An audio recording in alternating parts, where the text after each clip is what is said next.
छत्रपती संभाजीनगर वैजापूर तालुक्यातील आपले धराडीचे येत्या विधानसभेचे अधिकृत उमेदवार माननीय डॉक्टर जे के जाधव साहेब यांचे आपण इथे वैजापूर शहरामध्ये ते 112 वैजापूर गंगापूर विधानसभा 2024चे अधिकृत उमेदवार म्हणून प्रार संघटनेच्या वतीने इथं त्यांचं नियोजन केलेलं असून त्या अनुषंगाने आपण त्यांनी तालुकाभर ज्या हे केलं त्यांनी सभा घेतल्या किंवा छोट्या मिटिंग घेतल्या जनतेपर्यंत पोहोचले तर त्याबद्दल त्यांना जनतेतून काय अनुभव आला त्याबद्दल आपण त्यांचं थोडक्यात जाणून घेऊ.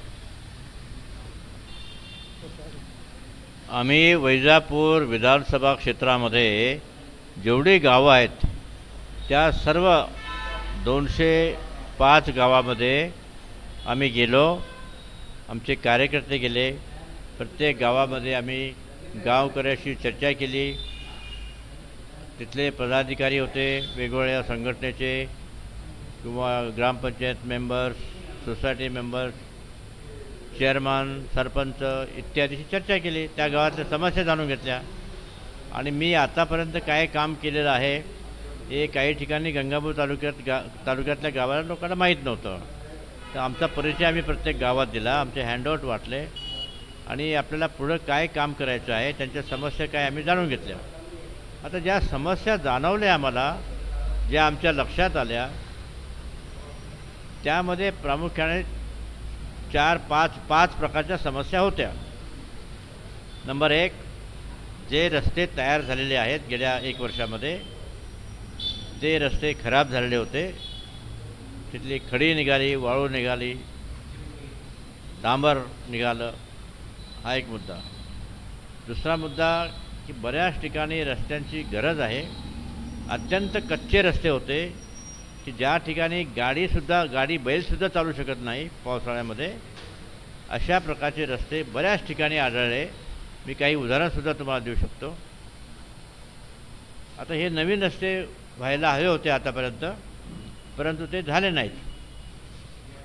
नंबर 3, आपल्या विधानसभा मतदारसंघामध्ये जवळजवळ 12 ठिकाणी आरोग्य सब सेंटर उपकेंद्र म्हणजे प्राथमिक आरोग्य केंद्र अनेक ठिकाणी आहेत. शिरूरला आहे, बोरसरला आहे, गाडे पिंपळगावला आहे आणि याची उपकेंद्र अनेक ठिकाणी आहेत. या उपकेंद्रामध्ये 10 वर्षापासून इमारती तयार आहेत, बांधलेल्या आहेत, परंतु या उपकेंद्रामध्ये डॉक्टर नाही, स्टाफ नाही, औषधं नाही, वीज कनेक्शन नाही आणि यामुळे लोक त्रस्त आहेत की कुठं जायचं खेड्याच्या लोकांनी.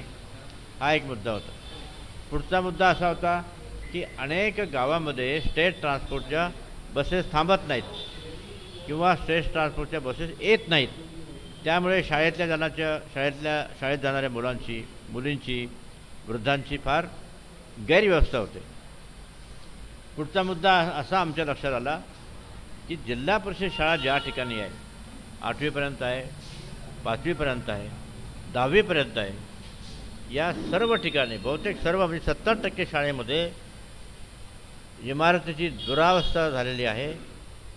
शिक्षक कमी आहेत, कॉम्प्युटर्स चालू नाहीत, काही ठिकाणी कॉम्प्युटर देखील नाहीत. मी आपल्याला एक उदाहरण सांगतो. आम्ही परवा परसोड्याला गेलो होतो. परसोड्याला जिल्हा परिषद हायस्कूल आहे. या हायस्कूलमध्ये 10वीपर्यंत शाळा आहे, पहिली ते 10वी. पण त्या ठिकाणी कॉम्प्युटरचं शिक्षण विद्यार्थ्यांना देत नाही. ही अत्यंत लाजिरवाणी आणि अशी शोकांतिका आहे शिक्षण विभागाची की आपण ग्रामीण भागातील मुलांना, मुलींना, विद्यार्थ्यांना हे कॉम्प्युटर